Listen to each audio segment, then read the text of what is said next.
What the heck is this? I don't have words. No words. No, it's actually a really cool sandrail.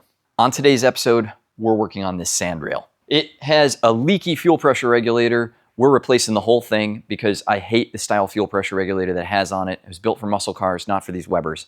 So we're gonna install a really nice fuel pressure regulator onto this rail. We're gonna adjust the valves, give it an oil change, adjust the carbs. That's, I think, about it. Maybe a little general overview. And of course, we're gonna drive it. So let's get into it. Had to grab my hat to keep the sunlight out of my eyes. You can grab a hat too if you go to beaircooled.com, shop merch. I have not looked at this engine at all. We're starting with the valve adjustment here. When it comes to valve adjustments, I like to do them stone cold, as in you can touch the exhaust, the engine has been sitting for 24 hours, and all of the thermal expansion of the engine, the cylinder heads, the cylinders, all of that is at its absolute stable, neutral, have not been run state. To be as precise about it as possible, we're doing it stone cold. 30mm wrench, that's for your gland nut. 19mm wrench for turning the engine over from up here. Sometimes it's a little bit different size than the 19. There are different size pulley nuts, but this one happens to be a 19, or you can use a 3/4 if you want to be, you know, a rebel. I'm gonna unbolt the valve covers and we're gonna figure out if we have steel or aluminum push rods, which will make a difference in how we're doing our adjustment. As you can see, it has a fitting on it that runs to this hose that runs to the breather box there that's below the gas tank. So crankcase ventilation, if you will, and it's got ventilated valve covers as well. Just gonna unthread these guys. There's gonna be little O-rings behind these washers. There's your O-ring. And I should have put something down to catch that. There is actually quite a significant amount of oil in there. Normally there's not that much. Got my best friends in the business, some floor rags and a bucket. And gonna rectify this horrible situation that I've gotten myself into. Put a couple of floor rags down so I can saturate that stuff up. Get this bucket under here. Call it a day. All right, so the valve cover's hanging out. Got it tucked up and out of the way. Let's see what sort of gasket they have on here. We'll replace it with one that I like. Put that down in my bucket. Let me run you through what I'm seeing on this engine. Here's what we got. We've got swivel adjusters in here. That's got a little ball swivel foot on the end of it. We've got a normal cup down here on this side. I'm gonna check, but I'm pretty sure we've got steel push rods in here. But I'm going to go ahead and check them with a magnet to be extra sure. But they're dark in color, and that's making me think that they're steel. The aluminum ones are usually really bright and look, you know, like this aluminum color or this aluminum color here. So the fact that these ones are dark in color and I can already see a steel end on them makes me think that it's entirely a steel push rod. We've got double valve springs in here. Instead of just having one spring, we've got a little inner spring on there as well. So it's a heavy-duty valve spring. And then, of course, our rocker arm assembly, at least our main rocker shaft here, has some bright blue on it, signaling that it's an aftermarket piece. And the rocker arms themselves, they're stamped VW. Now, below the rocker shaft down here, someone has a shim that they're running, that little corner there, that square piece. That's not the casting of the head. That's actually a shim. So somebody's rocking a shim down in there on both of these, so hopefully if they did, you know, accurate measurements and everything and degreed their cam out, then they were like, all right, we definitely need these shims. Hopefully they weren't just throwing shims under there because they didn't know what they were doing. I've seen it all mess of ways. Anyhow, I'm gonna spin the engine over, cylinder number 1, and start there.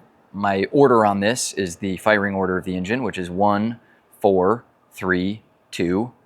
Wait a second, that was very confusing with the hand sign, wasn't it? Would be 1, 4, 3, 2. So we're gonna turn the engine over. We're gonna use our distributor to tell us what cylinder we're on because we can't trust the valve adjustment right now. And 1 and 3 are opposites of each other, so they're gonna mirror each other a little bit. So popping the cap off of the distributor here, there's bail springs on both sides of it. I went ahead and grabbed a flathead screwdriver here to pop these bail springs off the distributor on both sides. And also I'm gonna need it for the valve adjustment.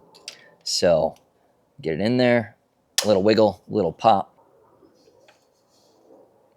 And there you go. Rotor exposed. So now we're going to have a quick look under this dust cover and see if there is a cylinder number 1 marking. I'm just going to take the dust cover off entirely here, even though I already saw the marking for it. There is. So right there, that little divot in your distributor, that's supposed to indicate for cylinder number 1, if everything is set up correctly. That's not always the case, but in this situation, everything is set up correctly. And that's telling me that we're right about at cylinder number 1, because the rotor is almost pointing towards that. Actually, the front edge is, so that would be a form of, you know, depending on how this engine is timed, that's a form of actually adjusting and having that set so it is correct. We're going to come down here to our pulley wheel, and we can see we are almost at top dead center. We're going to turn this over until we're at TDC. And we'll see how much belt slip it has. Seems like it has a little. So, 30 millimeter wrench on here. And we're going to give this a turn until we're at top dead center. I might need both hands to do this because this engine has quite a bit of compression. Right there. So you can see that the indicator that this particular engine has right there is lined up with top dead center, but that indicator is just bolted to the case. And what you're looking for is the center seam of the case to line up with your TDC mark. So now we're on cylinder number 1, and we can check our valve lash there. But before I check my valve lash on cylinder number 1, I'm gonna grab a magnet and I'm gonna make sure that I have steel push rods.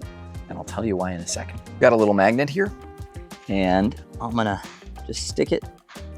Yep, steel push rod. That's a steel push rod. Won't stick to this aluminum, sticks right to that puppy. Okay, that tells us what we need to know. Now, why is that important? Well, if you have a stock 1600cc engine, you are not likely to have a steel push rod in your engine. However, if you don't have a stock 1600cc engine, you have something that's performance built, or you just don't know and somebody may have been there before you, you have different lash increments depending on the expansion and contraction of the engine. All of this is about finding 0 when the engine is warm and at operating temperature. Volkswagen did all of the math, cast iron cylinders, aluminum head, aluminum and magnesium case, all bolted together, all have expansion and contraction at different rates. And VW figured out 6 thousandths lash at the valve, intake and exhaust. If you were sodium valve engines, it's slightly different, but let's not get into that for right now. Intake and exhaust, 6 thousandths lash, that does it. When the engine is fully warm, you're zeroed out, meaning that the rocker arm to the back of the valve, when it's going to push, is totally flush. There's no play either way. If it's too loose, you're gonna hear a clack, clack, clack, clack, clack anytime you're running the engine. And if it's too tight, then your valve is actually gonna be opening up. You'll have too much valve overlap happening, and you'll have backfiring or just general combustion issues because you're overlapping intake and exhaust. It's no bueno. So, what we're gonna do, because these are steel push rods, I like to adjust them to 0 lash. Now, I did not build the rest of this engine, so 0 lash is actually, I don't know, maybe a moderate risk, but I will make sure that I'm not overly tight with it. We should be in okay shape. Modern stuff at this point with, you know, double valve springs and all that, I don't really have to worry too heavily about running 0 lash, but some guys will run 1 thousandths or 2 thousandths or barely anything. It can be hard to just get a feeler gauge through there when you go that thin. It's like pushing a piece of paper between it. It will want to crinkle up. So the way that I do this for 0 lash valves is I check the spin of the push rod. I will start to make an adjustment, and I'm gonna check to see if that push rod will spin, and there'll be a point at which it won't spin. I'll back it off from that until it spins again, and then I'll lock it down there. Enough talk, let's do it. So here's our intake rocker, one closest to the center of the engine here. This right here spins. See that puppy spinning? Okay, so that's good, but we've right now got too much lash in this for my taste. There's some movement here. I'm gonna try and pass a feeler gauge through it. Here we go with my well-loved 6 thousandths feeler gauge. I'm gonna push the lash cap back because this has lash caps on it. Lash caps are this little guy that goes over the backside of your valve that my finger's on right now, spinning it. You can see it spin around there. So it goes over the top of the valve, keeps the valve from mushrooming. Yeah, it helps protect. It also can help you achieve a certain rocker geometry. There's a lot of different uses for them. So certain rocker position, all that kind of thing. Ooh, yeah. So we are adjusted at 6 thousandths right now. And it's a nice 6 thousandths. So what does that mean? Well, that means that the person who was building this engine originally or did the last valve adjustment of it doesn't know about steel push rods. And that's fine. They were safe. They were totally safe to run this engine this way. But it's going to be kind of on the lazy side because you're probably not going to get that 6 thousandths lash taken up by the expansion and contraction of everything. See, those aluminum push rods are designed to expand at a certain rate, and the engine expands at a certain rate, and it all is designed to take up that 6 thousandths of lash and leave you with, if anything, just a mite bit of cushion. Just a whee. But in this situation, there's going to be more than a whee of lash in there. And so we're going to want to take that up ourselves, set it to 0. It's going to be fine. You can see these adjusters tend to get well worn at the corners from getting mashed on and getting over tightened and then loosened up kind of harshly. So a 6-point wrench helps you crack them free without rounding the corners off. It's still kind of a bear to cut them free though, or can be. We're going to see right here how tight these ones are. Yeah, that was okay. So now, because I'm adjusting this to 0 lash, I probably don't even need the screwdriver. I can probably just do it with my fingers because this adjuster will turn. So back this nut off, and you would do that even if you were adjusting for a feeler gauge. And turn it up until it contacts the back of the valve, right like that. And then check down here and make sure that the push rod can still spin. And it can. And if you can't tell if your push rod is spinning, you can always, because they get oily and sometimes it's really hard to tell. It'll feel like it's spinning, but it's not. You can always put a little dot of paint on it and then watch the paint move around. But I can tell that this one's turning and it's not just my finger sliding against it, giving me the illusion. It's an illusion, Michael. Arrested Development reference. Anybody? Anybody? Okay. So yeah, it's moving. We're tight on the back of the valve. It turns. We don't want to over adjust it. Want to be sure, see the rocker's going to have some movement fore and aft as well here. It's just shimmed on both sides. So we want to be sure that we're nice and tight on there, but not overly tight. And that is 0 lash. It's that simple. Tighten it back up, and you will notice that my rocker actually moved. I'm going to make sure that the push rod spins. Ah, look at that. It's too tight. It doesn't spin any longer. So I'm going to back it off, and I'm going to continue to set it to where it will turn after I've tightened it. Not quite there yet.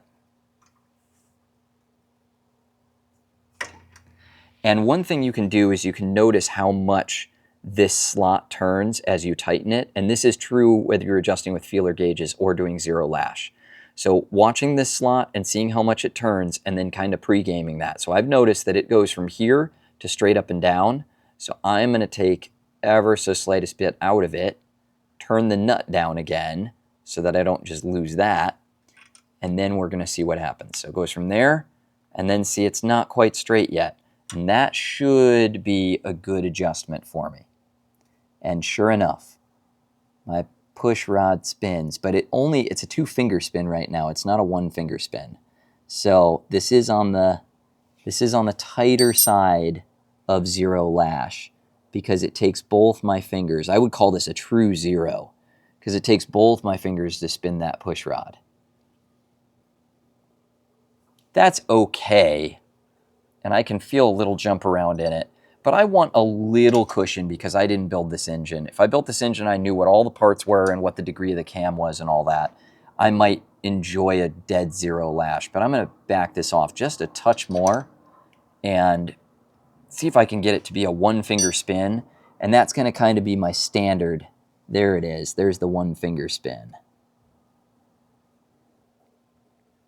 I'm gonna try and set them all to that 1-finger spin so that I can just with pressure, you can see the clean spot on my fingers from it. With the pressure of my finger on the push rod, I can rock it back and forth. That's how I'm gonna try and set all the valves throughout the entire engine. So now I'm gonna work on the exhaust valve of cylinder number 1. Back the adjuster off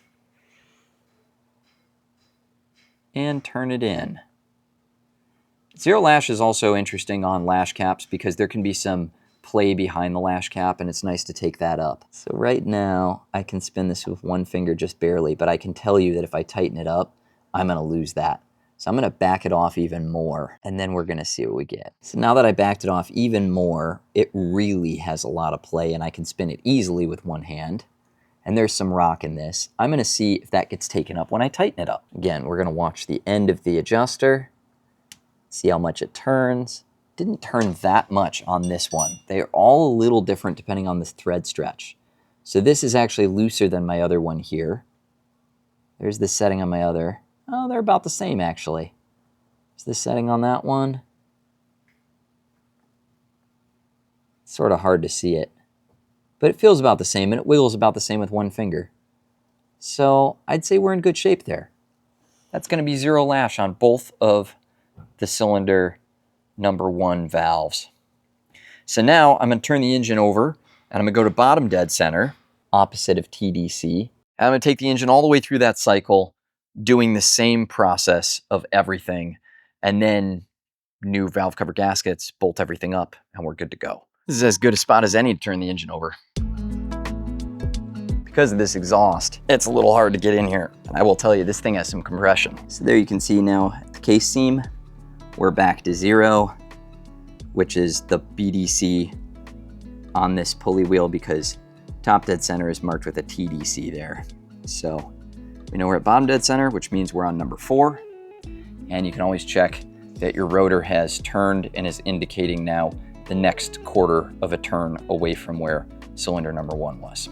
I'm gonna unbolt this sucker here and drain it out a little bit and check out number 4 on this side. So I went ahead and set the cylinder number 4 lash so that the push rods just spin the same as cylinder number 1. Now I'm gonna turn it over again.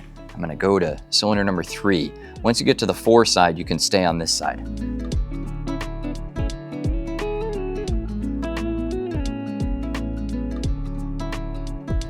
We're there. If these adjusters weren't so easy to move, you'd put a slot screwdriver in there and move it with a flathead. There we have it. So the cylinder 3/4 side is good. I'm gonna rotate the engine over one more time, finish up with cylinder number 2, pop the distributor cap back on. We'll get into replacing the fuel pressure regulator on this vehicle. This beautiful sand rail with its performance wing. Once the fuel pressure regulator is replaced, then we can run it, get the oil warm, drain the oil. I'll also get my first listen to this engine, and while it's running, I'll be able to get an idea of whether or not the carbs are even close to being tuned, because that's the other step of this, is we want to dial in the tune on this as best as possible. The owner's going to use it for getting around the campground and for driving out and going to, see the sights and scenes as he camps around. So this is going to be like his glorified golf cart, if you will, because, he's too cool to have a golf cart. And I mean, let's face it, we're all too cool to have a golf cart. So, sorry golf cart guys, but you're not cool. I'm gonna finish up the valve adjustment here. I think you guys have, gotten the gist of what I'm doing, so no more up close and personal. And let's get into that fuel pressure regulator, get that fixed up and repaired.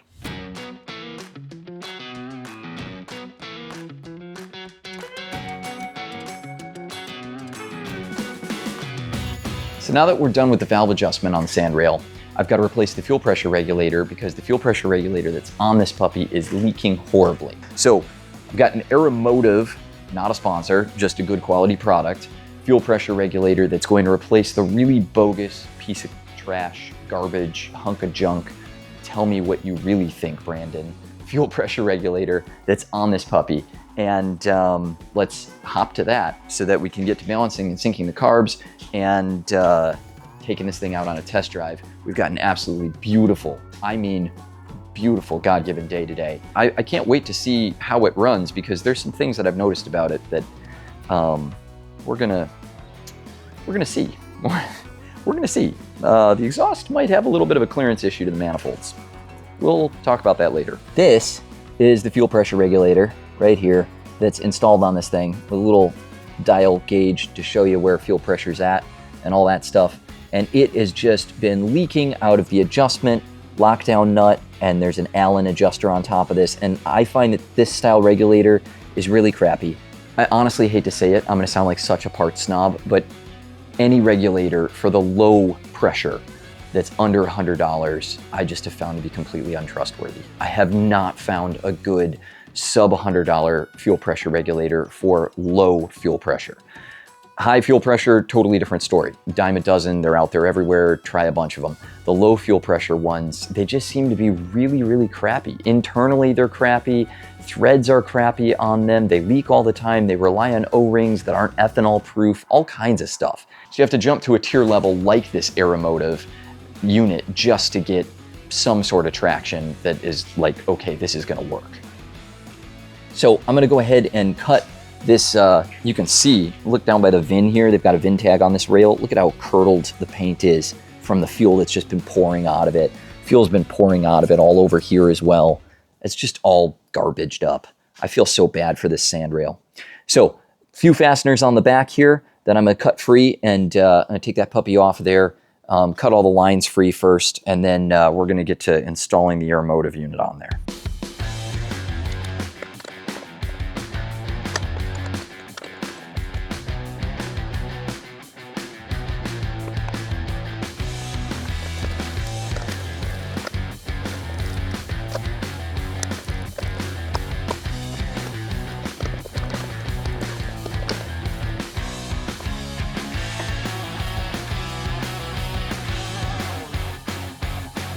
And there you have it. The old fuel pressure regulator that is really a piece of junk.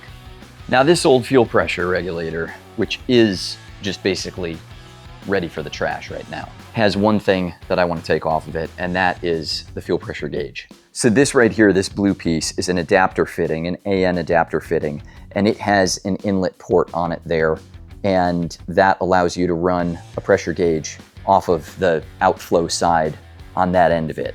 It's got input and 2 out, left and right are both out. Our new one has a nice port right on the face of it for the gauge. So I'm gonna chuck this in a vise, pop this gauge off of here, and we'll start equipping our new fuel pressure regulator to bolt up to the body and take it away from there.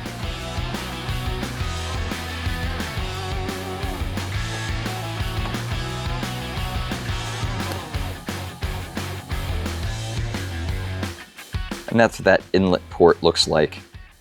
And you can get those if you're running a different style fuel pressure regulator. Here is our new fuel pressure regulator. This thing is beautiful. It's all billet, machined from aluminum, and it's nice. Very, very nice. One might say it's too nice for a sand rail, but at this point in time, this is what we have to work with. And this is a very nice sand rail, so don't denigrate the sand rail. You know what? This isn't too nice for a sand rail. It's exactly right. It's perfect. So what's nice about this is, yes, it's fully rebuildable. You have bolts all the way around. You have a diaphragm inside. It's fully adjustable. Loosen the lock nut up top, and you can adjust the depth, which is gonna adjust a spring inside there, which is gonna adjust how much fuel rate can flow through from the bottom here. There's the bottom, outlet, outlet, inlet, gauge. Gauge goes right there. So I'm gonna pop this little plug out, thread our gauge in. I'm gonna chuck it in the vise and thread up all of our inlets and our outlets. And then I'm gonna line this up to the chassis of the sand rail, because this has 2 mounting bolt holes, and the bracket for the one that was on there has 3 mounting holes and will not bracket up to this. So we're gonna position this where we need so that all the current hoses on the rail can reach. I don't wanna redo fuel hoses on this.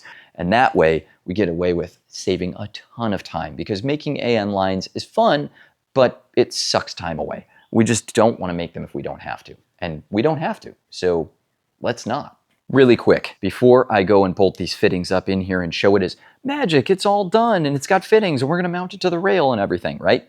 I wanna tell you that threads make a difference. Pay attention to the threading, especially in the oil and fuel worlds. External oil lines, oil flow, catch cans, fuel pressure regulators, fuel rails, all of those things, parts make a big difference, threads make a big difference.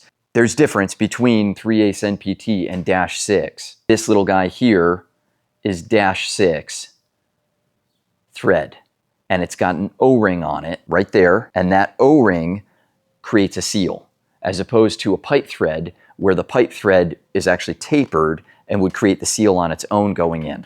A lot of AN fittings are pipe thread on the male thread side. A lot of things that receive AN fittings are not always pipe thread on the receiving side. So when you're buying your parts from a catalog, nobody will help you spec this. You need to spec this stuff yourself. And when you're buying these parts online from wherever the major retailers are, sponsor the channel if you want me to name drop people, come on. But seriously, if you're buying online from any of the big aftermarket parts providers that sells AN stuff, you're going to want to spec out and make sure you have the right receivers, go into the specs, the tech specs, and all that stuff.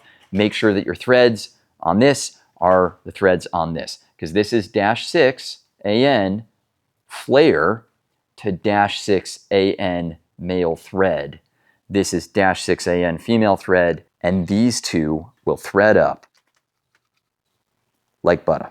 But if it were tapered thread, you would destroy this. You would absolutely just destroy your very expensive fuel pressure regulator, and you'd have leaks everywhere. And you'd be like, what the heck? I put -6 AN in there, and the thread seemed like it was pretty decent.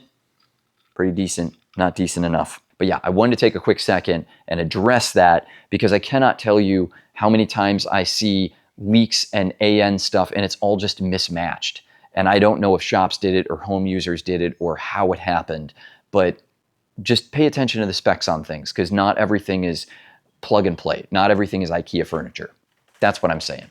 And I mean no disrespect to anybody out there in saying this. It's meant to be a knowledge drop, not any sort of, you know, like I know best or anything like that, or, you know, yeah, it's not a flex, it's a knowledge drop. So, okay, so now I've got my fuel pressure regulator all set up and ready to go. I cleaned up the dial as much as I could, and all the fittings are in there. I did have to drill these out to M6 because I have M6 fasteners, and I think they were set up for something a little bit smaller. So, drilled those guys out to M6. I've made a mark for where I want to locate it over here, positioned everything up, and made sure that it would all fit. So now, I'm just drilling out where I want to mount it, and then we can bolt it on up. And I can just get the drill past these oil hoses, which is perfect.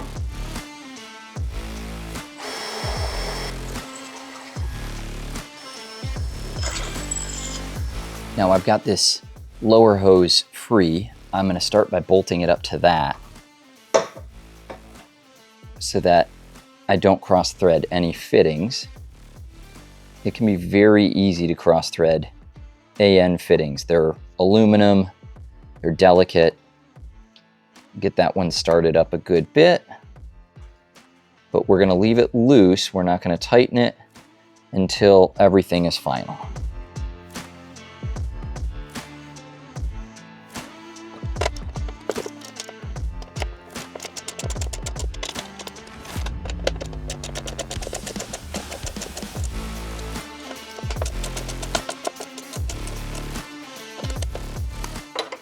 And now that it's bolted up, I can position up the lines where I want them in terms of bend and angle and all that, and snug them down.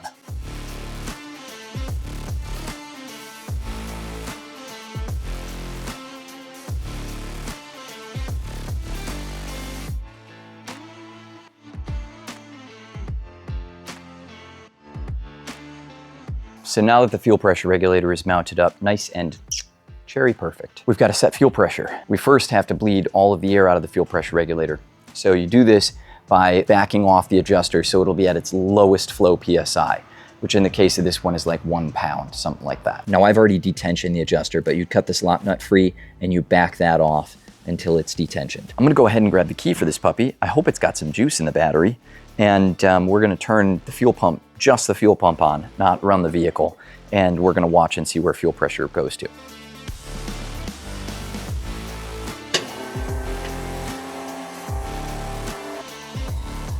Okay, perfect. So we have less than 2 PSI happening here, and it's purging out all the air bubbles right now. Now we have purged out all of the air. We can actually set our fuel pressure, which we're gonna do with the vehicle running when it's warmed up. Now we can fire up the sand rail and we can see what this puppy's all about.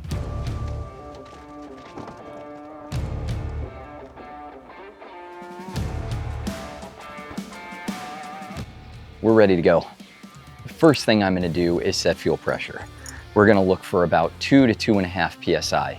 It's Weber's, we don't need to go more than that. 2 to 2.5 PSI, we'll see how it performs at that. There's gonna be a whole bunch of other stuff to do. I'm sure this thing is gonna be loud, so I've got my earplugs. I'm gonna pop those in, and it's gonna be loud. So, yeah, we're all in this together. But I'm doing my best, set fuel pressure, see how it runs. We'll get to balancing and syncing carbs and making adjustments from there. If we're lucky, nah, we're not gonna be lucky. It's gonna need it. It's gonna need it.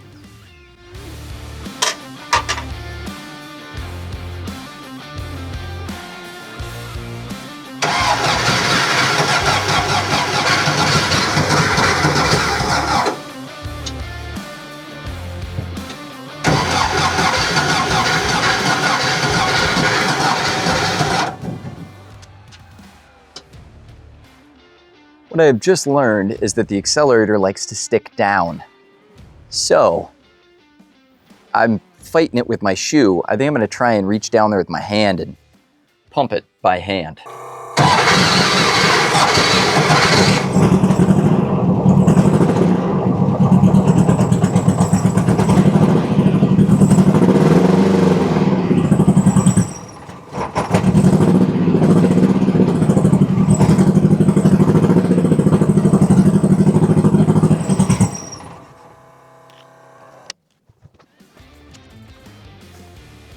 I'm gonna look down these carbs and make sure that they're shooting fuel.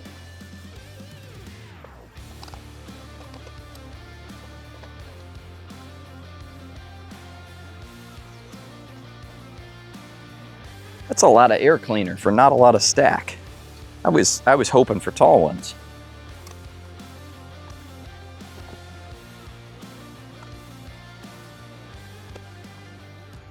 We're shooting fuel down there. And also, it would appear that the accelerator does return reasonably. Let me see if I can get it warmed up.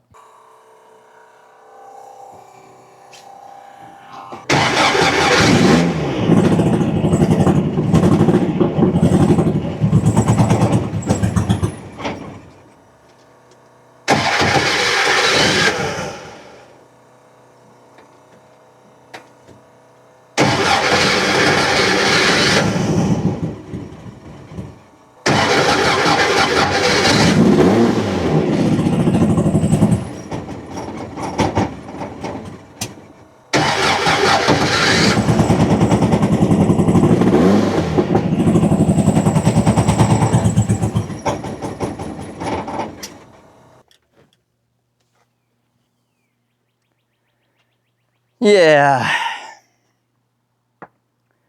it's not happy.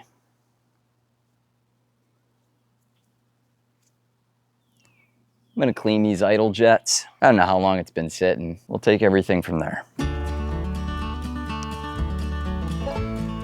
It's a good opportunity to see what size idle jet we even have. Would appear to be a 55.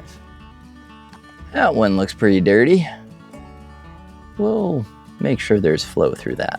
Okay, so the scientific method says that with only having cleaned the idle jets, we need to try and start it again because we need to know if that was it or if we're dealing with a compound effect. So Let's try it again here.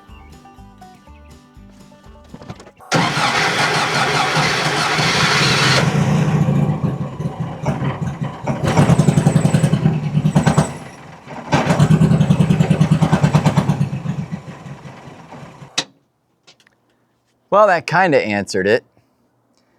We're not there yet, but it certainly helped. See if I can warm it up a little bit and maybe take my foot off of it.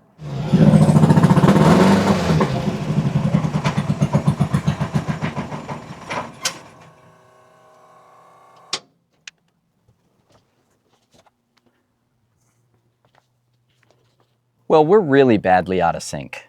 That's for sure. I mean, badly out of sync. There's some hot smells happening from the exhaust, I think. Not 100% sure. I'm gonna see which switches control what fans, because I don't know and they're not labeled for oil cooling and everything else. I'm gonna continue to try and warm it up and see if I can get it to a point where it'll hold enough of an idle that I can start to mess with balance and syncing. I can artificially set it for idle if I need to, but I'd rather not. I want to see if I can get it there on its own. It should be able to hold idle. It's a warm enough day.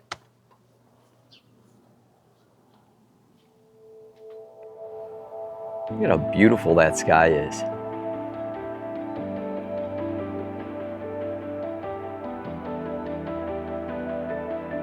Absolutely stunning.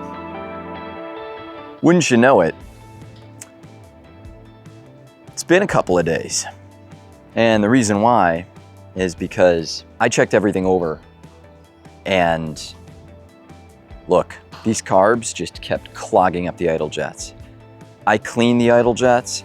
I replaced the spark plugs because they were a little kind of questionable. The carbs just simply would not adjust. I couldn't get it to hold steady. I couldn't get it to rev. Absolutely nothing. Nothing was working for me. Took them all apart, cleaned them up. I had to ultrasonically clean these carbs 3 times. That's how filthy they were. In fact, the inlet, when I first took it all apart, the little filter, there's a little plastic filter in there. The inlet was packed with like a gelatin kind of a sand. I have no idea how it got like that. I don't know. I mean, it doesn't make any sense. If the gas tank wasn't shooting debris in, then I don't know. So just from sitting, I guess, and you know, maybe having been dirty from the get, I don't know. But cleaned them all up. Everything is ready now for me to run it. I haven't filled them with fuel yet, so I've got to prime the float bowls and fill it all up. But then hopefully it will run and idle and I can dial it in. We can finally take this thing to the road. So we'll see. Fingers crossed. But yeah, there's a war. These little carburetors, they were not happy. Hopefully now we can make them happy.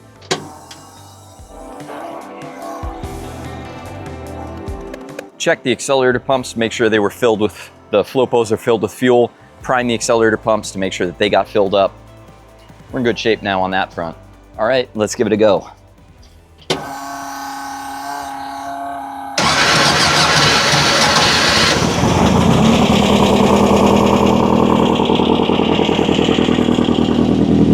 Wow, what a huge difference that is. I mean, huge difference. Fires right up, it idles. Yeah, what more could you want? Looks like it's a little bit of a high idle. I'm gonna start checking balance and sync on things. Start setting lean best idle. Fuel pressure looks good. Looks like we're at about 2 pounds fuel pressure, so that's good. What a difference. Holy crap. My charging light's on, so I gotta give it a quick rev, get the alternator to excite and start charging.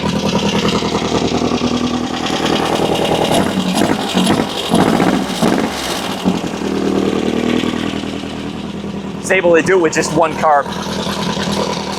Our carburetors are disconnected right now, so I'm gonna start baselining everything with them disconnected. Then I'll connect the throttle linkage.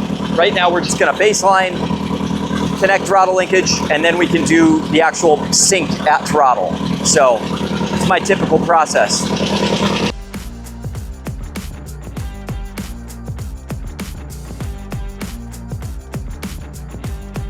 Okay, so now I've got my lean best idle, and we're at about 1100-ish, almost 1200. So I've got to reduce the balance between the two.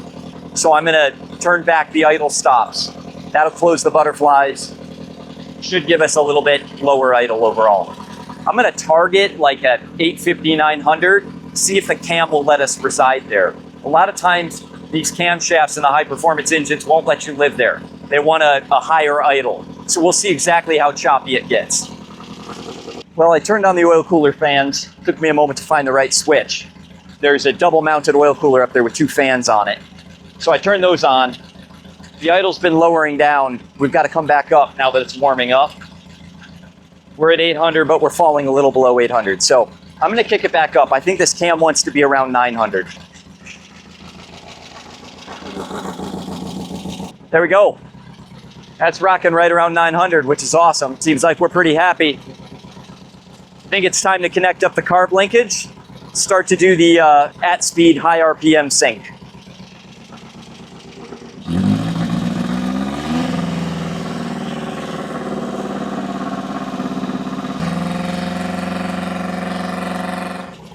We got there.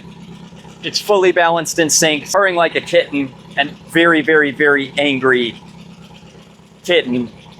A wild saber-toothed tiger cub. Everything's dialed in perfectly. It revs nice. Unfortunately, I shut it down after I got it dialed, and then I wanted to check and see if it would cold start well, and it did, but the alternator wasn't charging, so I blipped the throttle, and this thing has a mega oil pump in it, and it blew out the seal on the oil filter because the oil was cold. So I had to put things down to soak all that up and clean everything and put a new filter on it. And now that it's all set and back, I was able to cold start it, let it warm up a little bit, and now here we're at that point. It's ready for test drive. I'm excited about that. I really, really cannot wait. It only has rear brakes. There are no front brakes. Boy, is it gonna be fun. I'm feeling good about today. I feel like hopefully I won't die.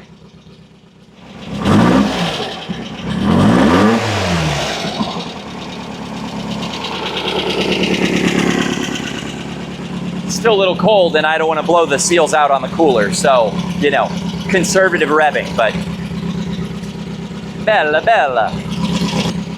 Hopefully if the weather holds, we'll cruise a bit.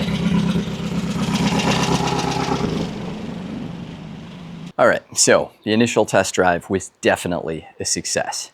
This thing is ridiculously fun. But what I have discovered is the shifting on this, no good.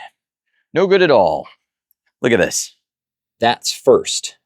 Okay, but you know, the shifter is not set up for that well at all. The rod is clearly not supported or anything. So we've got that for first. And then coming out of first, we can go into second. So we get second fine. Back to neutral there. Start to go over for third. Can't get it at all. And I'm as far over as the gate will allow me to go here. So there is no third, and then there's no fourth. Can't get third or fourth.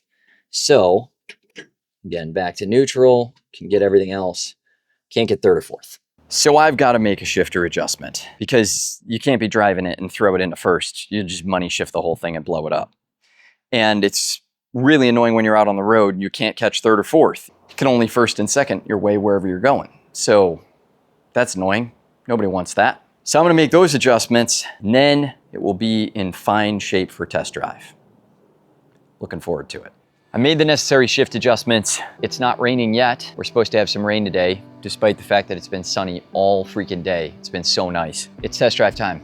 Let's take this little demon out, see what it can do. Hopefully it stops, because it only has rear brakes. So my life is in the balance.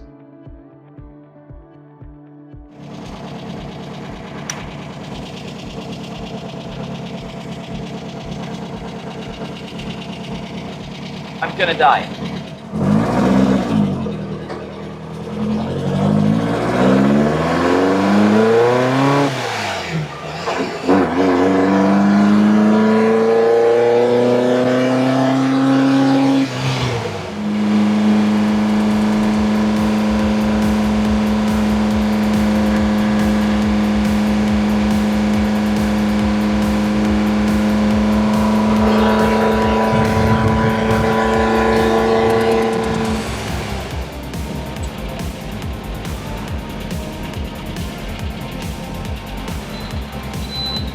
Yeah, this thing is, the shifting is still less than desirable, but it's fun.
Hell yeah.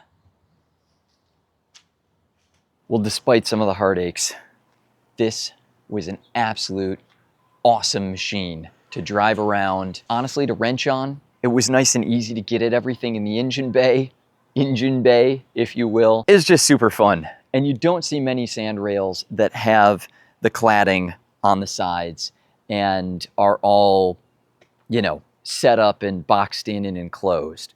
It's kind of neat with the little wing on the back, and it just looks like a toy car. I mean, it's so fun. It's full of joy. It's full of fun.